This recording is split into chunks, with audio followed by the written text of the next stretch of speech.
Hello दोस्तों, स्वागत है आपका बुद्ध ज्ञान स्टोरी में। दोस्तों, अपनी कमज़ोरियों को ताकत में कैसे बदले, ये कहानी आपको अंत तक सुननी होगी, तभी तो आपको समझ में आएगी। चलो कहानी की शुरुआत करते हैं। दोस्तों, आप अपनी कमज़ोरी को ताकत में बदल सकते हैं और ये आपके और हम सभी के लिए बहुत महत्वपूर्ण बात है।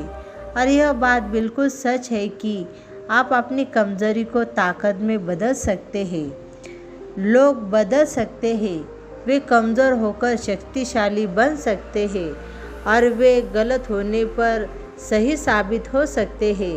एक 20 साल की युवा लड़की की वास्तविक जीवन प्रेरक कहानियों को सुनकर कैसे जानते हैं। दोस्तों, अगर आप इस कहानी को ध्यान से पढ़ेंगे और इस कहानी से जो भी सीखेंगे उसे अपने जीवन में लागू करेंगे तो आप भी उस लड़की की तरह अपनी कमज़ोरी को आपकी ताकत में तब्दील किया जा सकता है। एक लड़की की कहानी है जिसने नर्क से जीवन को स्वर्ग में बदल दिया है।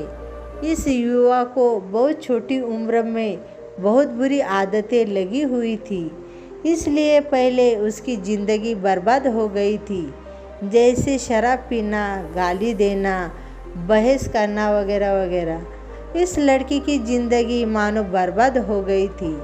एक दिन उसने नॉर्मन विसेंट पील की the power of positive thinking book पढ़ी और इस किताब में उसका जीवन ही बदल दिया था। किताब पढ़ने से पहले शराब पीना, गाली गलौज करना और झगड़ा करना ये सब उनकी आदत थी, लेकिन किताब पढ़ने के बाद उन्हें समझ में आ गया कि वह गलत रास्ते पर चल रहा है और अगर उन्होंने जल्द ही ये सभी बुरी आदतें नहीं छोड़ी तो उनका पतन निश्चित था। चमत्कार यह हुआ कि जब लड़का लेखक के बताए गए रास्ते पर चलने लगा, उसने संघर्ष करना भी छोड़ दिया और सिगरेट और शराब पीना भी छोड़ दिया था। साथ ही वह आवारा लोगों के साथ उठना बैठना भी छोड़ देता था, क्योंकि किताब पढ़ने के बाद उन्हें समझ में आया कि किताबों में कितनी ताकत होती है। अब वह लड़का बहुत अच्छी ज़िंदगी जी रहा है और उसकी एक गर्लफ्रेंड भी है जो उसका पूरा ख्याल रखती है। वह लड़की उन लड़कियों जैसी नहीं है जिन्हें लड़का पहले से जानता था। उसने उस लड़की की मदद से खुद से और दूसरों से प्रेम करना और उन्हें सम्मान देना सीख लिया था, जो पहले उसको कभी भी आता नहीं था। फिर लड़का लेखक से कहता है कि आपके विचारों का उपयोग करने के कारण अब मैं कई नए दोस्त बना रहा हूँ।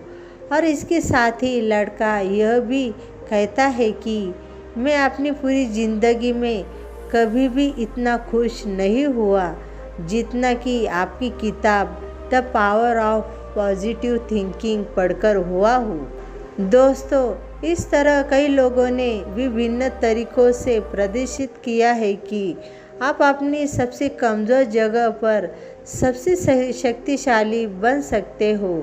दोस्तों, ग्लेन कर्निघन के पैर बचपन में इतनी बुरी तरह से जल गए थे कि लोगों ने उनसे ये कहा था कि वे दोबारा कभी नहीं चल पाएंगे, लेकिन वे ओलंपिक के सबसे तेज धावक में से एक बन गए थे, क्योंकि उनको पता चल गया था कि इंसान को आस्था और सकारात्मक सोच की शक्ति से 85% सफलता मिलती है। दूसरे शब्दों में कहे तो उसका अर्थ यह है कि आपको ये विश्वास होना चाहिए कि आप जो भी काम करना चाहते हैं वो काम आप कर सकते हैं। ये कहानी अच्छी लगी तो वीडियो को लाइक कीजिए और चैनल को सब्सक्राइब कीजिए। नमो बुद्धाय। धन्यवाद।